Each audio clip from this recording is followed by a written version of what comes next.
Of course I invited her, Daniel said into the mic, his smile sharp under the chandeliers. My ex-wife deserves a front row seat. She left because she wasn't ready to be a family. Laughter rippled through the ballroom. But don't worry, this time I picked someone who actually wants kids, not career and chaos. The crowd chuckled, cameras glowing like small, merciless moons. On the screen behind him, a slideshow flashed an old photo of Nora, caught mid-blink, unflattering, labelled First Draft. He thought she wasn't there to hear it. He had no idea a limousine had just pulled up outside. The envelope was cream, thick as pressed petals, her name written in looping calligraphy that didn't fit in her cramped Brooklyn mailbox. Ms. Nora Hayes. Nora held it a long time before opening, thumb resting on the blue glass pendant at her throat, a small oval of sea-coloured glass she'd once bought for herself at Coney Island after Daniel forgot their anniversary. It was the only jewellery she wore every day, not because of him, because it reminded her she could give herself what he never did. She slit the envelope with a butter knife at her kitchen counter. The invitation slid out, heavy and elaborate. You are cordially invited to celebrate the wedding of Daniel Cross and Kayla Monroe.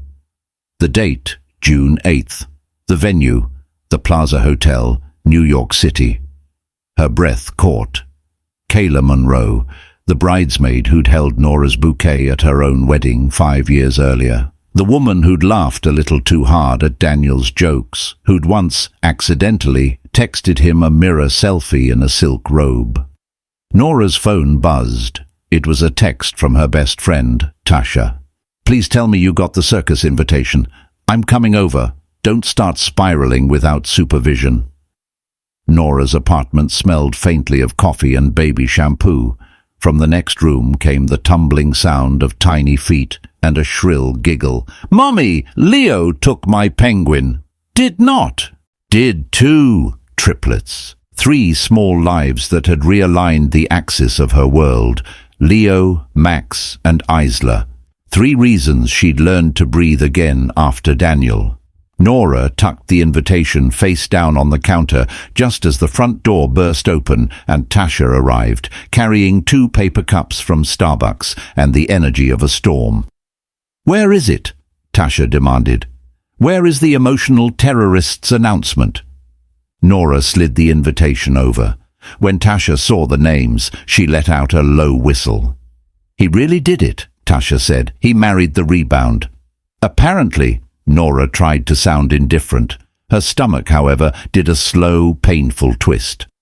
Tasha flipped the card, eyes narrowing at a small hand-written note at the bottom. Nora, would mean a lot for closure if you came. We should show everyone we're still friends. D. Closure? Closure? Tasha snorted. He treated your heart like a beta version of an app, then left you on red for a year. And now he wants you to clap from the front row. Nora traced the loop of his initial. The pendant at her neck warmed beneath her fingers. She saw flashes, uninvited. Daniel in their tiny first apartment, promising forever over cardboard takeout containers. Daniel slamming the door after an argument about children, about timing, about how her design job at a mid-level firm was cute but not real ambition. Daniel's face when she'd told him she was pregnant. She closed her eyes. In the living room the triplets squealed as Bluey played softly on the TV. She could picture them. Leo lined his cars up with serious concentration, Max halfway through dismantling a pillow fort. Isla curled over her stuffed penguin, chewing quietly on its wing. Tasha followed her gaze. You okay? Yeah, Nora said. I just didn't think his wedding would be at the plaza. That's a lot of marble for a man who still owes me $5,000. You paid his first startup rent, Tasha said. He paid you back in trauma. Nora laughed weakly. Tasha's eyes softened. You don't have to go. You know that, right? Nora knew. She could burn the invitation, delete his name from her phone, pretend the plaza didn't exist.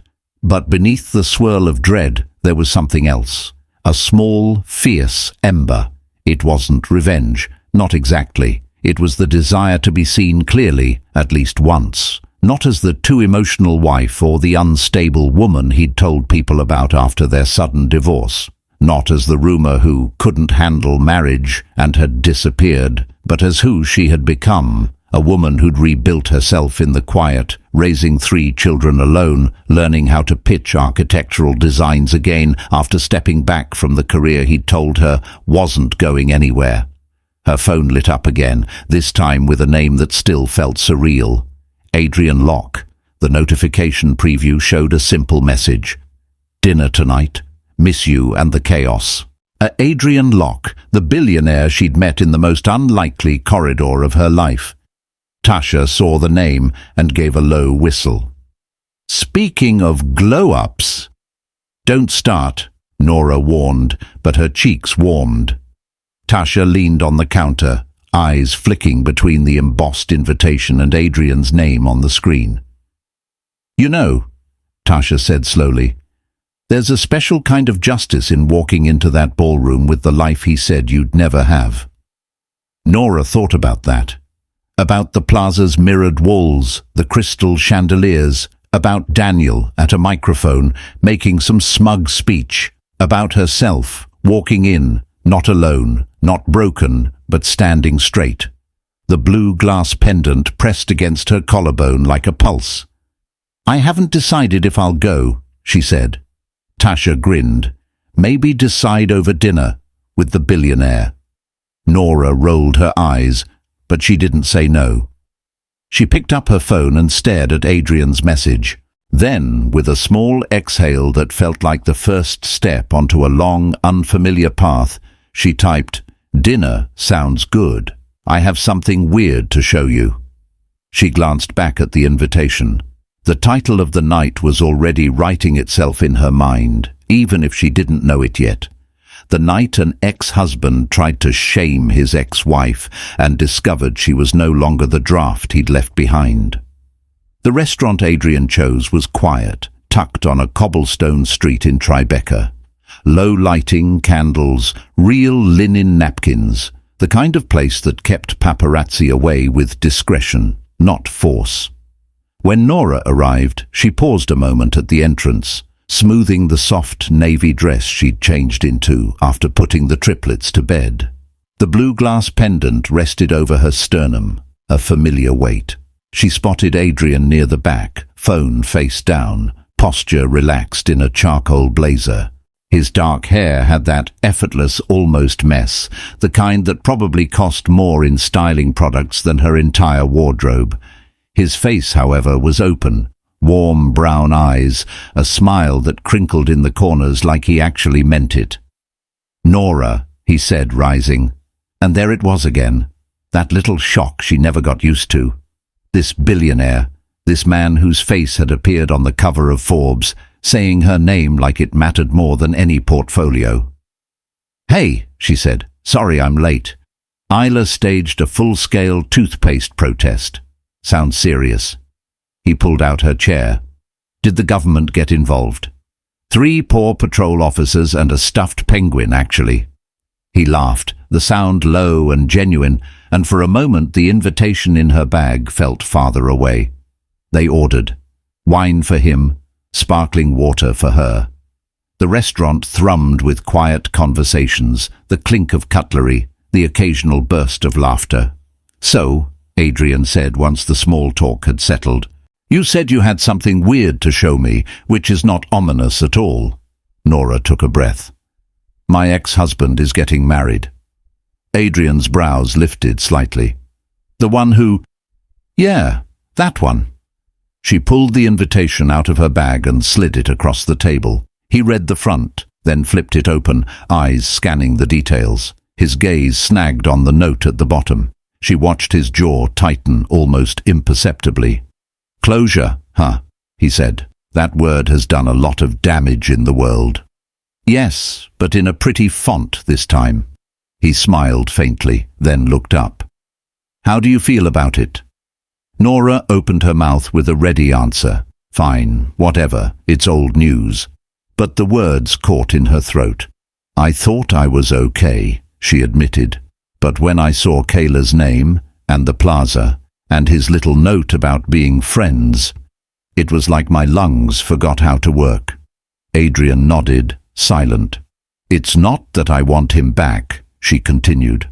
"I don't. I barely recognize the girl who married him. It's just—" She searched for the word. "He left me with a story about myself, and for a long time I believed it." "Which story?" Adrien asked quietly. "That I was too much," she said. "Too ambitious and too emotional. Not maternal enough until it was convenient to blame me for not getting pregnant. And then when I did get pregnant—" She stopped, swallowing. The restaurant blurred at the edges for a moment, the candlelight smearing. Adrien leaned forward, elbows on the table, his eyes steady on hers. "You don't owe me this," he said gently. "I know," Nora said, "but I owe it to myself." She told him then, in fits and starts, about those last 6 months with Daniel, the fertility tests, the whispered accusations, the day she'd found Kayla's earring under their bed, the argument that had split something inside her she couldn't glue back. "And then I found out I was pregnant with triplets," she said, voice barely above a whisper. "I had already signed the divorce papers. He was launching his family-friendly startup brand. He told me I'd ruin his image if people knew I'd left." Adrien's hands curled around his wine glass, knuckles white. "He knew you were pregnant?" Nora shook her head. "I didn't tell him. At first I was angry, and then the pregnancy got complicated, and then everything happened so fast." She remembered the hospital, the sterile smell, the beeping machines, tiny bodies in NICU incubators, hearts fighting hard to stay. The nights she'd slept in a stiff chair, half dazed from a C-section and terror, the blue glass pendant tangled under her hospital gown. She remembered looking up from a plastic coffee cup and seeing Adrien for the first time. He'd been in a hoodie, unshaven, eyes shadowed, standing outside the NICU window with both palms pressed to the glass. Inside, his younger brother lay surrounded by machines, caught between this world and somewhere else. At the time, she hadn't known his name, only that he was another person whose life had cracked open in that fluorescent hallway. "I met you there," she said softly. "On the worst day of my life, you brought your brother that stupid novelty balloon." Adrien huffed a laugh at the memory.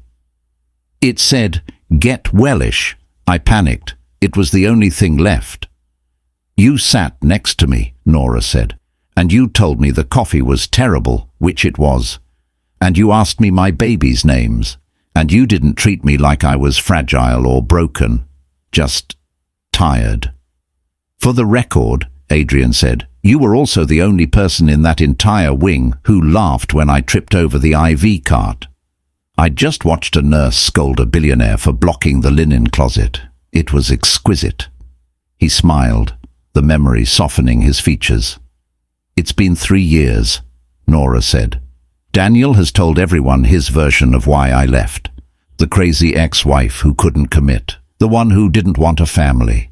And now he wants me to show up at his wedding and clap like a well-adjusted footnote." Adrien reached out, fingers stopping an inch from her hand, as if asking a silent question. She turned her palm up. His hand was warm, steady. "What story do you want him to see?" he asked. She thought about the triplets, the way Max had fallen asleep tangled in her hair that afternoon, about the clients who now trusted her with actual buildings, not just coffee runs and renderings, about the life she'd built in the quiet, away from his shadow. "I want him to see that I didn't evaporate when he left," she said, "that I didn't stay broken, that I have a family he doesn't even know exists, and not because I wanted to punish him, but because I had to protect myself." Adrien's gaze sharpened. "Then maybe you should let him see it." She blinked. "What?" He let go of her hand, leaning back. "Come to the wedding," he said, as if suggesting a movie. "Walk into that ballroom with your head high. With your kids, with the life you built. If you want, I'll be there with you." Nora stared at him. "Adrien, that's the plaza. There will be press, investors, his entire brand of smugness. You. It'll be a circus. He shrugged, a small, dangerous smile playing at his mouth. I'm used to cameras. This isn't about humiliating him, she said. I'm not trying to stage some soap opera reveal. Good, Adrien said, because the best revenge isn't humiliation, it's indifference. It's showing up not needing anything from him at all. She looked down at her pendant. The glass caught the candlelight, scattering it in small blue shards across the tablecloth. Triplets at a wedding, she murmured. That's chaos. Controlled chaos, Adrien said. We'd plan it. We, she echoed. He held her gaze, serious now. Nora, you pulled me out of the darkest part of my life without knowing it. You sat in that hospital hallway and told me about building models as a kid, about how structures can look fragile but be stronger than they seem. It was the first time I believed my brother might make it. Her throat tightened. He did. He did, Adrien said. Because people like you exist. If you want to walk into that ballroom and reclaim your story, I'll stand next to you, not as a prop, as someone who cares what happens next. The restaurant noise faded to a soft hum.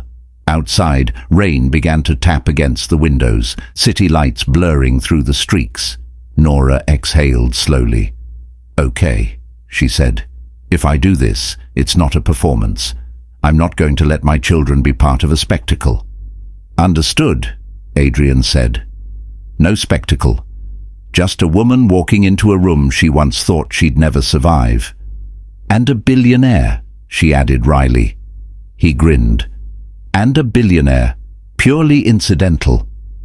Her phone buzzed on the table. A notification from Instagram. Daniel's face filled the tiny circle of the preview, laughing into a podcast mic. Tasha had sent it with the caption, "Look what this idiot is saying about you publicly." Nora tapped the notification. The clip opened on Daniel seated in a glossy studio, headphones around his neck, the host leaning toward him. "So you're getting married again," the host said.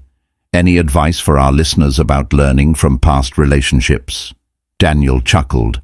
"Yeah, I guess. Don't marry someone who doesn't know what they want. My ex was one of those people, more into her art and design than building a family. I wanted kids. She wanted Instagrammable moments."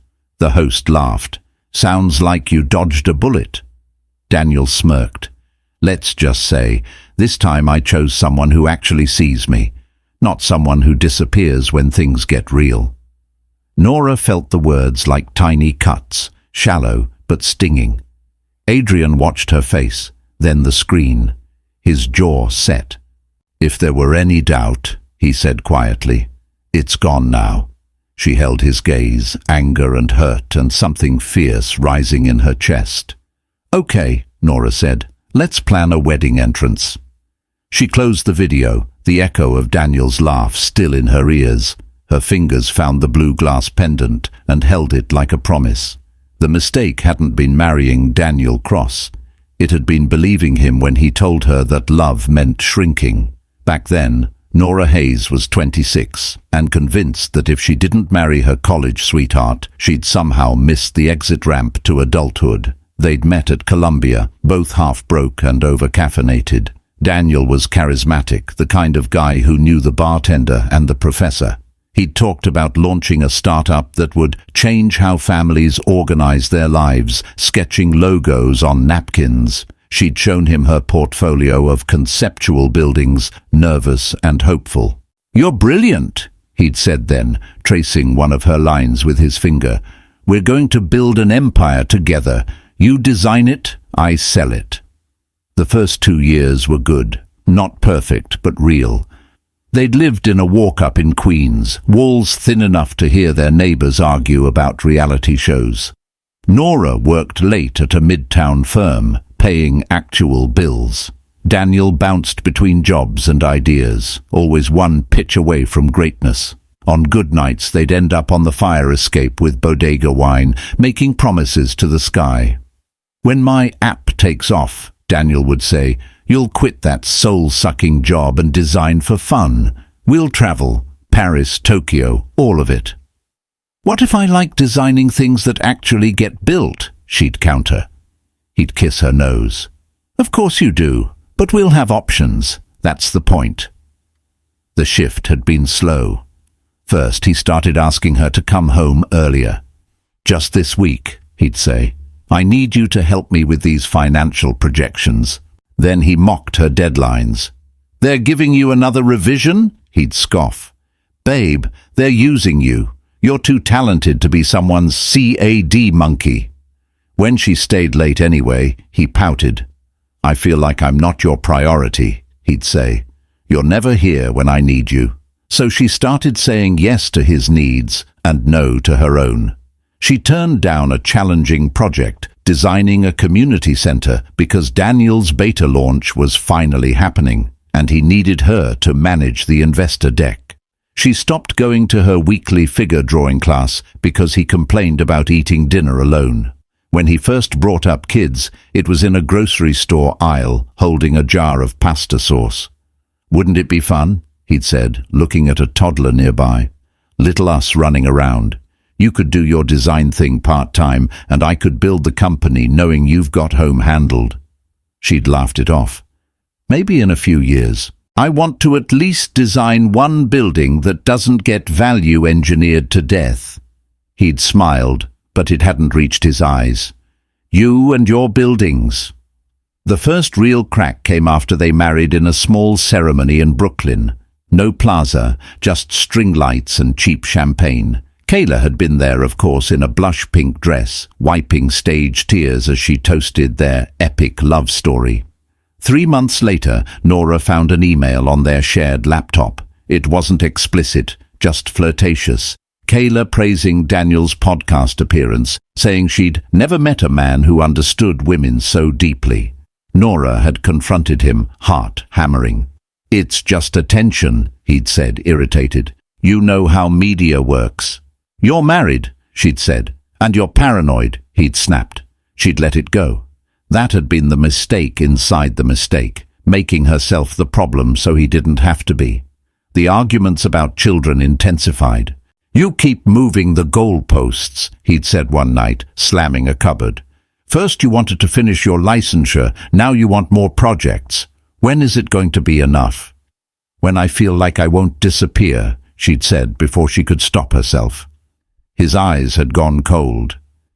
You're already disappearing, into your own head, into your work. The day she found the earring, she was stripping the bed to wash the sheets. It was small, silver, with a tiny blush pink stone. Not hers. She'd held it in her palm like a verdict. He'd denied it, of course. Said it belonged to a colleague who'd crash-napped on their bed after helping him prep a pitch. Said she was jumping to conclusions. I feel like you're looking for reasons to leave, he'd said, wounded. Maybe you just don't want this life. The gaslighting worked better than any marketing campaign he could have launched. She'd apologized for snooping. That night, she'd stood in the bathroom staring at herself in the mirror, the blue glass pendant resting against her collarbone. She'd bought it that afternoon on a whim, with cash she could barely spare, from a boardwalk vendor at Coney Island. Daniel had forgotten their anniversary. She'd spent the day walking alone, letting the ocean wind slap her awake. Sometimes you have to build your own landmarks, the vendor had said as she'd fastened the pendant. She'd held on to that thought ever since. The pregnancy had been a surprise. A line on a test she'd taken half-heartedly, sure it would be negative again. When the plus sign appeared, her first emotion had been panic, then joy, then fear of telling Daniel. His reaction had been worse than anything she'd imagined. Now, he'd said, pacing the living room, hands in his hair, right before my launch? You know how investors feel about distractions. Distractions, she'd repeated, dizzy. Nora, be serious. We're already stretched thin. Do you know how much kids cost? Daycare. And we can't have you working 70 hours a week and pregnant. Something has to give. She'd looked down at the blue pendant, the glass cool against her skin. What if it doesn't have to be either/or, she'd said quietly. What if we figure it out like other couples do? I'm not other couples, he'd snapped. This company is my only shot. I can't risk it because you suddenly changed your mind about kids. The words lodged in her chest like stones. 2 weeks later, he'd announced he was going on a 3-day strategy retreat with his team. She'd later learn he'd gone to Montauk with Kayla. That had been the moment the structure of her marriage finally failed its stress test. She'd packed a bag, signed the divorce papers he'd already had drawn up just in case, accusing her of emotional instability and abandonment. I'm not the one abandoning anyone, she'd said quietly, pen shaking as she signed. He'd watched her with something like annoyance, not grief. You're making a mistake, he'd said. You're going to regret this when you realize your art won't keep you warm at night. She'd touched the blue pendant, almost laughing at the irony. I'd rather be cold than erased. When she'd later learned she was carrying triplets, she'd sat in the doctor's office, speechless as the sonographer pointed to 3 flickering hearts on the screen. 3? She'd whispered. 3, the doctor had confirmed gently. It's rare, it's high risk, but they're here. Daniel's words had echoed in her mind. Kids are a distraction. Kids are expensive. Kids are an obstacle to my shot. She'd pictured telling him, and how he'd weigh those tiny beating hearts against his pitch deck. For the first time, she'd chosen herself without asking his permission. She'd walked out of that office into the bright, indifferent New York sunlight, holding her scan and the blue pendant like twin talismans. If that was a mistake, it was one she could live with. Now, sitting at her small kitchen table days before the wedding, sketching out logistics with Adrien over video call, she saw those old choices clearly. Not as failures, but as load-bearing points, places where she'd learned how much weight she could carry and what would break her. Adrien's face filled her laptop screen, framed by floor-to-ceiling windows that showed the Manhattan skyline behind him. So the plaza ceremony is at 4, he said, scrolling a document. Cocktail hour at 6, reception at 7, cameras, influencers, the works. You got the schedule? She asked, impressed. I have a PR team, he said, and a very bored assistant who loves chaos. Also, your ex is not exactly subtle about his life online. On her notepad, Nora had written, kids' outfits, comfortable but nice, limo logistics, childcare backup plan, exit route if it feels wrong. We arrive during cocktail hour, Adrien continued. Less church drama, more maximum visibility with food nearby for meltdowns.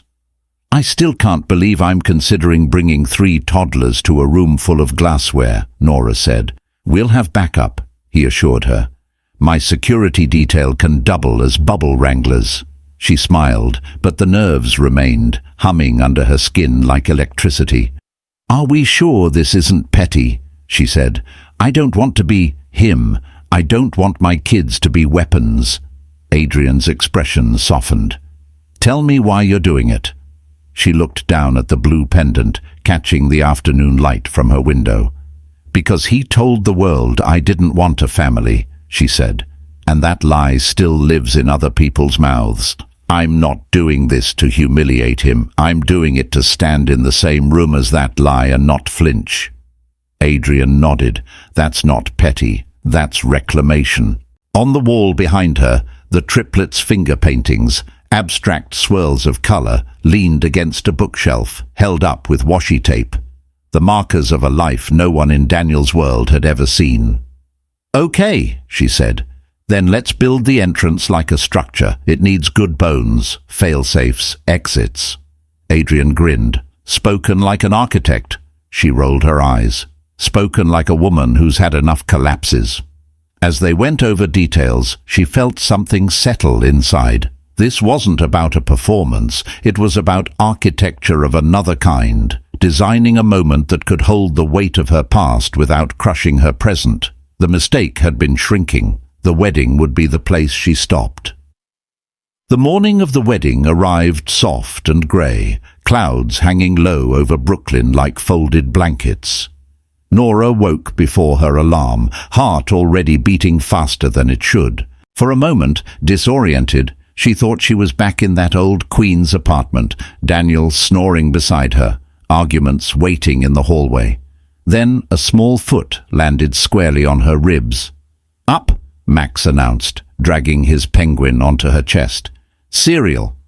Reality snapped into focus. 3 tousle-haired toddlers wriggling in her bed, sunlight filtering through cheap blinds, the faint smell of coffee from the kitchen where Tasha was already banging cabinet doors.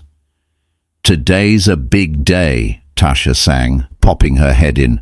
"We got outfits to stain and emotions to manage." They'd made it a game. The kids knew nothing about weddings or ex-husbands. To them, this was Limo Day, a mysterious adventure that involved fancy clothes and lots of snacks. Nora dressed them in soft, coordinated outfits. Leo in a tiny navy blazer and sneakers. Max in suspenders he kept snapping. Isla in a simple white dress with embroidered stars, her curls gathered into 2 puffs. "You look like starlight," Nora told her, and Isla beamed. "What about you, Mommy?" Leo asked. Nora had agonized over her own outfit more than she'd admit. She wanted armor and ease, power and comfort. She'd settled on a tailored ivory jumpsuit that fit like it had been made for her, something she'd saved up for after landing a big project. Wide legs, clean lines, a deep V she softened with a silk camisole. Over it, a soft blush blazer that moved when she did. The blue glass pendant rested at the center of her collarbone, more vivid than any diamond. "Incredible," Tasha said, leaning against the doorway with a coffee mug. "You look like you are the Plaza." Nora laughed, nerves fizzing. "I look like I'm about to attend the most awkward cocktail hour in Manhattan." Semantics. They left Brooklyn as the clouds began to thin. The limousine Adrien had insisted on sending, a sleek black car that made the triplets squeal with delight, waited at the curb. "Is this a spaceship?" Max whispered, eyes huge. "Only the cool kind," Adrien said as he stepped out. He greeted each child by name, crouching so he was at their eye level, letting them tug at his jacket, show him a toy car, ask why his shoes were so shiny. To them, he wasn't billionaire tech founder Adrien Locke. He was Mr. Adrien who brings snacks and makes silly faces. To Nora, he was a steady line in her otherwise shaky blueprint.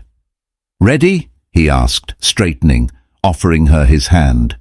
She looked past him at the limo's glossy surface, which mirrored her reflection and the kids' faces.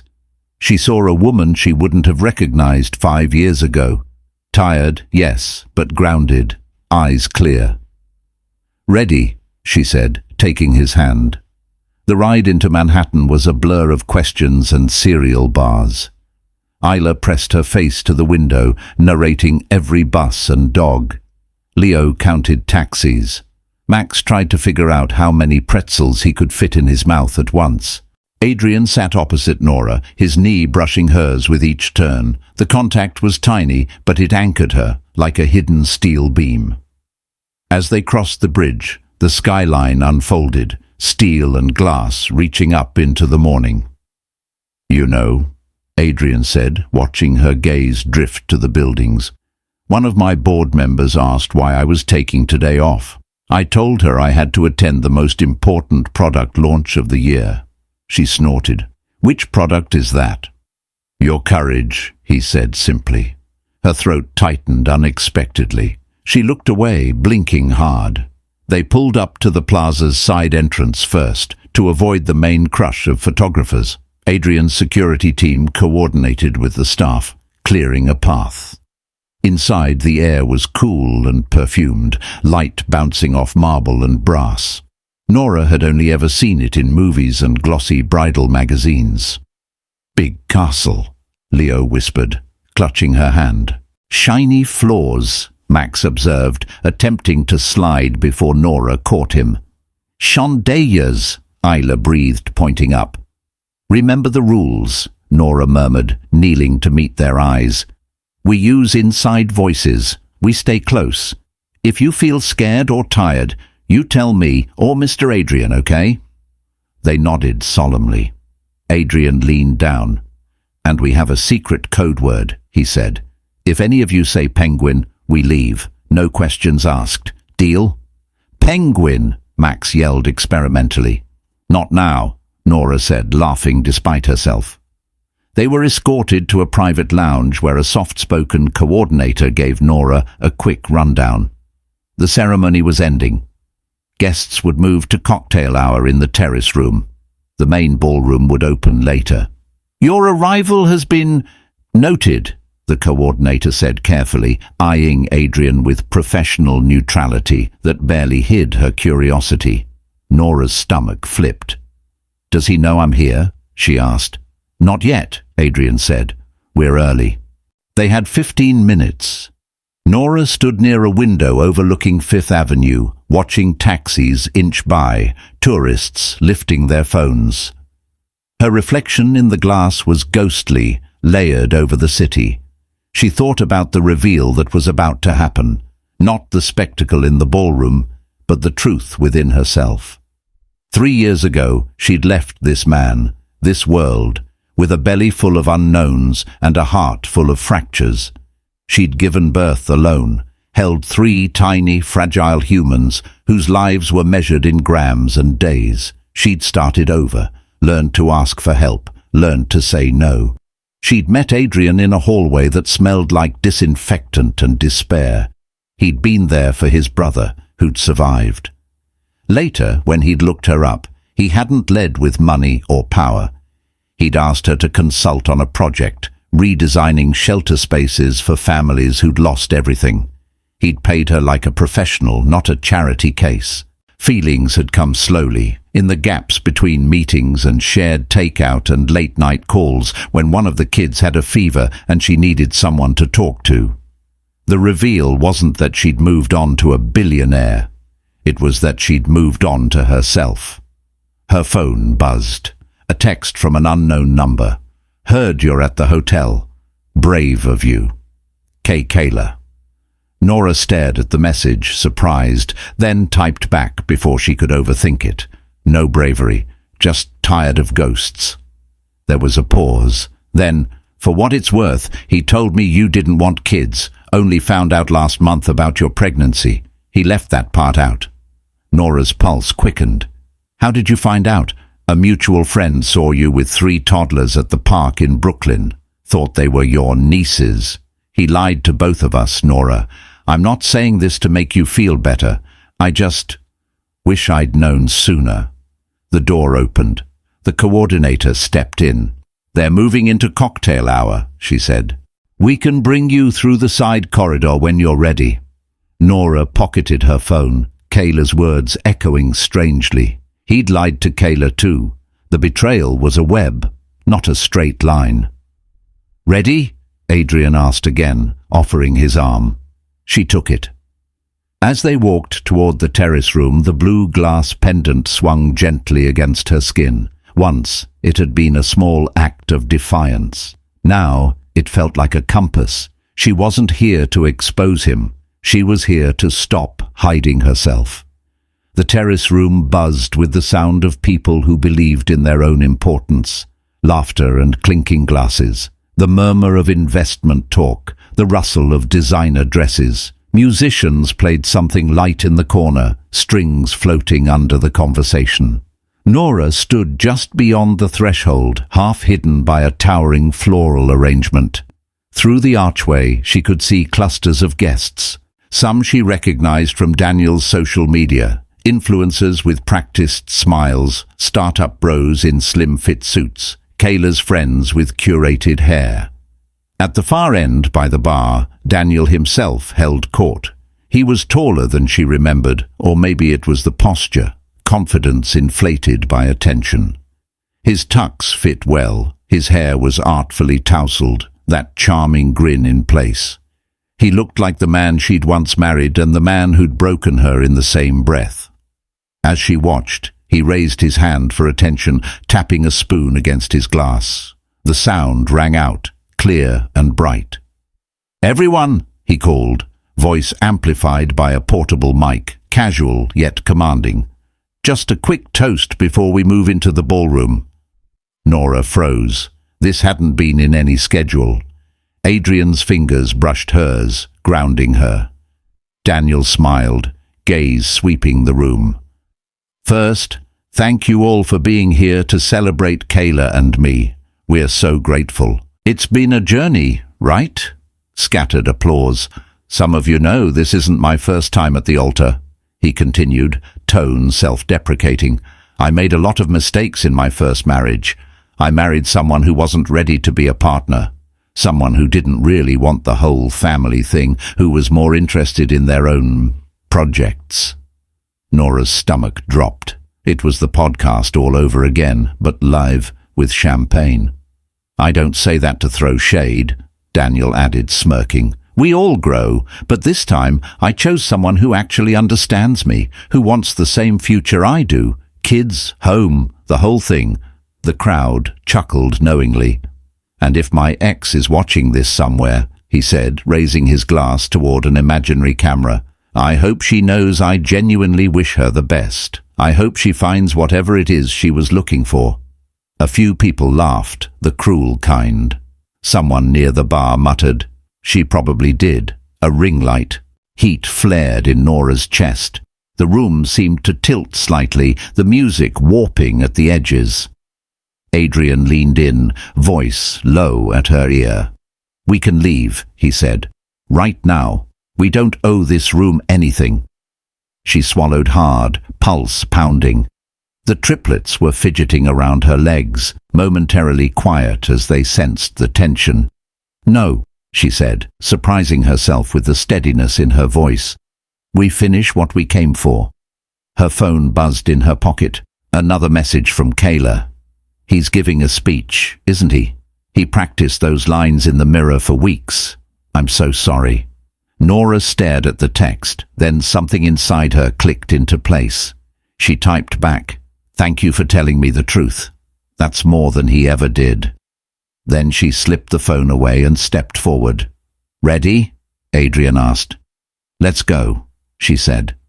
The coordinator at the door caught her eye, then nodded to the band. As Daniel lifted his glass for a final flourish, the music shifted, seamless, like a film cue. Conversation stuttered as the doors to the foyer opened a little wider. The limo arrival hadn't been about spectacle, but there was no denying the visual impact as they entered. Adrien Locke, recognizable even to the less online, walking arm in arm with a woman in ivory, followed by 3 small curly-haired children clutching stuffed animals and crackers. Heads turned, phones lifted. The hum of the room changed pitch. At first, Daniel didn't see her. He was too busy basking, taking a sip of champagne, nodding as people raised their glasses. Kayla saw her first. From her position near the bar, Kayla went very still. Her face, perfectly made up, flickered through surprise, confusion, then something like relief. She didn't look angry. She looked sad. Someone murmured, "Is that Adrien Locke?" Another voice, "Who's the woman?" Another, closer to Nora, "Are those his kids?" Nora's heart hammered so loudly she could hear it in her ears. Every instinct screamed at her to turn, to flee, to take her children and run back to Brooklyn and anonymity. Instead, she squeezed Leo's hand. "Remember," she murmured, "we're just walking through a big room, that's all." He nodded, eyes wide but trusting. Adrien straightened beside her, not towering or possessive, just present. A calm line she could follow through the chaos. They moved deeper into the room. Someone near Daniel pointed, whispering. Kayla's eyes were locked on Nora. Slowly she touched Daniel's sleeve. He turned. Their gazes met across the marble and candlelight. For a heartbeat, everything went quiet. Daniel's face went through an entire emotional spectrum in 3 seconds. Disbelief, irritation, annoyance, and finally something sharper, fear. "Nora?" he said into the mic before he could stop himself. It carried across the room, crystal clear. Every head pivoted. She hadn't planned a speech. She hadn't planned anything beyond this entrance, this moment. She had no script, just the truth and the blue glass pendant warm against her skin. She let go of Adrien's arm. "Hi, Daniel," she said, voice steady enough to surprise herself. No mic, no amplification, but the room was so quiet they heard her anyway. His gaze dropped to the children at her side. Leo, frowning at the noise. Max, already distracted by a passing waiter with a tray of mini quiches. Isla, clutching her penguin to her chest, eyes curious but unafraid. "Are those—" Daniel started, then broke off, eyes flicking to Adrien. "What is this?" From somewhere behind him a guest chuckled. "Looks like she found the family thing." A ripple of laughter. Nora didn't smile. "This isn't anything," she said calmly. "We were invited.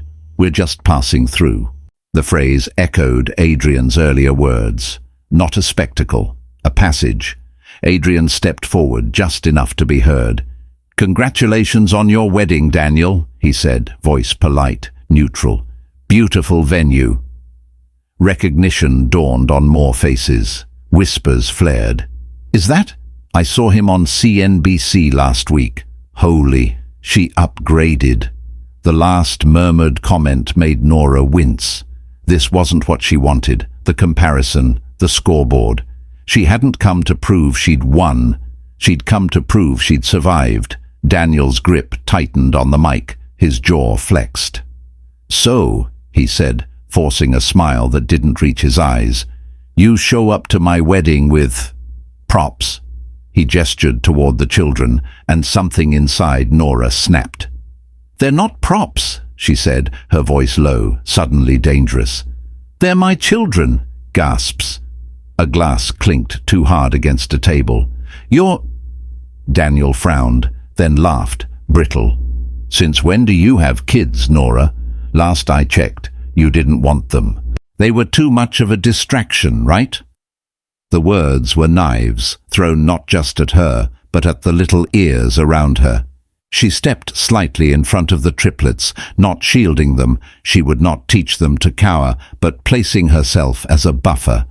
"Since 3 years ago," she said, "since I carried them alone, since I watched them fight for their lives in a NICU while you strategized in Montauk." A hush fell over the room like a dropped curtain. Daniel's face went slack. "What are you talking about?" "You knew I was pregnant," she said. "You just chose not to know." He shook his head, genuinely confused now. "You never told me." "No," she said, and for the first time her voice trembled. "Because you made it clear what place a pregnancy would have in your life, somewhere after your app and before your next retreat." The blue glass pendant burned against her skin. She forced herself to breathe. "I didn't come here to fight," she said into the stunned silence. "I didn't come to expose you. I came because you keep telling people a story about me, that I didn't want a family, that I left you because I was selfish. That version of me doesn't exist, Daniel. It never did." Kayla stepped forward, voice tentative. "He told me you left because you didn't want kids," she said quietly, staring at Daniel. "He said you were obsessed with your job. He left out the part where you were pregnant with 3 of his children." All eyes turned to him. "I didn't know," Daniel said, color draining from his face. You can't put that on me if you didn't tell me." Nora felt a strange calm settle over her. "I'm not putting anything on you," she said. "I carried what was mine. That's what I've been doing since I left." The escalation wasn't a screaming match. It was the accumulation of small truths finally being said in the same room. Her heart pounded. The kids shifted behind her, sensing the tension. Adrien touched her elbow gently. "We can go," he murmured. "You've said what you needed to." She nodded. Turning back to Daniel, she met his eyes one last time. "I genuinely do wish you the best," she said. "I hope you build the family you keep telling the world you want. But next time you talk about me in your speeches or your podcasts, leave out the part where you rewrite my soul." She didn't wait for his response. She took Leo's hand in one of hers, Max's in the other. Isla walked beside her, clutching her penguin and glancing back once, more curious than scared. Adrien fell into step beside them. As they walked through the stunned terrace room, the whispers rose. Cameras flashed, but she didn't flinch. She walked like a woman who was done shrinking. They were halfway to the door when a small voice cut through the murmurs. "Mommy?" It was Isla. Nora paused, crouching so they were eye level. Isla's brow was furrowed in the way it did when she was thinking very hard. "Why's that man sad?" Isla asked, pointing back toward Daniel. Nora turned. Daniel stood where she'd left him, Mike lowered, shoulders strangely slumped. The carefully cultivated aura of the charismatic founder had cracked. Behind him, Kayla watched with her arms loosely crossed, her face a mix of frustration and something like sorrow. He looked smaller than she remembered. For a heartbeat, compassion warred with justified anger. Nora thought about what kind of story she wanted Isla to remember. The story of a mother who walked away from pain, or the story of a woman who, even when hurt, could still see the humanity in the person who'd caused it. "He's sad because he's realizing some things," Nora said softly. "Sometimes realizing things hurts." "Like when I fall on the playground?" Isla asked. "A little," Nora said. "But on the inside." Isla nodded thoughtfully. "Can I give him my extra penguin sticker?" Nora blinked. "You want to give him a sticker? For his inside fall?" Isla said matter-of-factly, already rummaging in her tiny purse. Nora's chest ached. "You don't have to," she said. "You don't owe him anything." Isla looked up, eyes clear. "I know, I want to." There it was. The show-up wasn't the limousine or the billionaire or the triplets in coordinated outfits. It was this, her daughter offering gentleness where there had been none. Nora glanced at Adrien. He gave a slight nod, as if to say, "This choice is yours. I'll follow your lead." She stood slowly, the room watching, then turned back toward Daniel. The walk back felt surreal, like moving underwater. Conversations parted around her. Daniel looked up as she approached, wary. "I'm not," she began, then stopped, regrouping. "My daughter wants to give you something." Isla, fearless, stepped forward and held up a sparkly penguin sticker. "It's for your sad," she said. "Mommy says realizing things hurts." A few people laughed, but it wasn't cruel this time. It was the kind of sound people make when something pure cuts through the mess. Daniel stared at Isla, then at the sticker, eyes shining with something she'd never seen in him before. Unfiltered shame. "Thanks," he said hoarsely, taking it. His hand shook. He glanced at Nora. "So they're mine." "Biologically," she said. "But they're my kids. I raised them, with help, and without your name." He flinched. "I don't expect anything from you," she added. "No back pay, no co-parenting, no redemption arc. That's not why I came. I just couldn't listen to you talk about the family you never had while mine exists." His eyes glistened. For a second, she saw not the curated founder, but the boy she'd met in a dorm hallway years ago, who'd confessed he was terrified of ending up like his father, absent, selfish, unfaithful. "I didn't know," he said again, voice breaking. "But I didn't ask. That's on me." The room held its breath. Kayla stepped closer, placing a hand on his arm. "Daniel," she said quietly, but into the mic, intentionally. "We can't build a marriage on half-truths. If you want this to work, you've got to start owning all of it." He looked at her, startled by the firmness in her tone. Nora had no idea what would happen to their relationship after this. It wasn't her concern. Her concern stood beside her, chewing on a cracker. "Mummy, can we go now?" Leo whispered. "I'm tired of all the staring." "Me too," Nora said gently. She straightened, the blue glass pendant catching the light one last time. For years, It had symbolized a promise she'd made to herself on a windy boardwalk. Never disappear again. "I'm going to leave now," she said to Daniel. "I hope when you talk about me next time you tell the truth, or say nothing at all." She didn't wait for his reply. This time, when she turned away, it wasn't an escape. It was a completion. They left through the side corridor, escorted by staff who were suddenly overly polite. Outside, the city air hit her like a blessing, cool, slightly smoggy, alive. Adrien helped the kids into the limo first, buckling them in with the ease of someone who'd practiced. When he turned back to her, his eyes searched her face. "You okay?" he asked. Nora let out a breath she felt like she'd been holding for years. "I think I am," she said. "It hurts, but it's a clean hurt." He nodded. "Clean hurts heal better." She laughed lightly. "Is that from a self-help book?" "From my therapist, actually," he said. 10 out of 10 recommend." She smiled, then looked back at the glowing facade of the plaza. She had walked into that building expecting a soap opera. What she'd gotten was something quieter and stranger, a moment where everyone's mask had slipped, including her own. She climbed into the limo, the kids already arguing about who got the window seat. As the car pulled away, she glanced down at her pendant, fingers tracing the smooth glass. For the first time since buying it, she realized it didn't just represent defiance, it represented continuity. The girl who'd bought it and the woman in the limo were made of the same material, bent, weathered, but not shattered. "Can we get ice cream?" Max asked. "You said weddings have cake." "Well, this one was lacking in cake for us," Adrien said. "So I say we rebel. Ice cream for everyone." Cheers erupted from the back seat. Nora met his gaze. "You sure? Billionaires usually eat salads made of whispers and regret." He laughed, the sound loose now, the tension drained from his shoulders. "I've been known to enjoy a scoop of mint chip." "Monster," she said lightly. As the limo merged into traffic, leaving the plaza behind, the show-up shifted in her mind from a singular moment to something ongoing.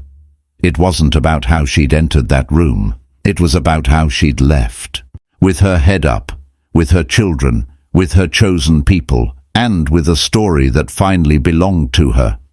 If this story hit a nerve, if you've ever been rewritten in someone else's version of your life, take a deep breath with Nora tonight. You are not the rumors, the speeches, or the half-truths told about you. You are what you quietly build when no one is clapping. If you'd like more stories of messy endings, powerful glow-ups, and quiet, hard-won healing, please tap like, share this video with a friend who needs it, and subscribe to the channel. Your support helps these stories reach more hearts. Tell me in the comments, what part stayed with you?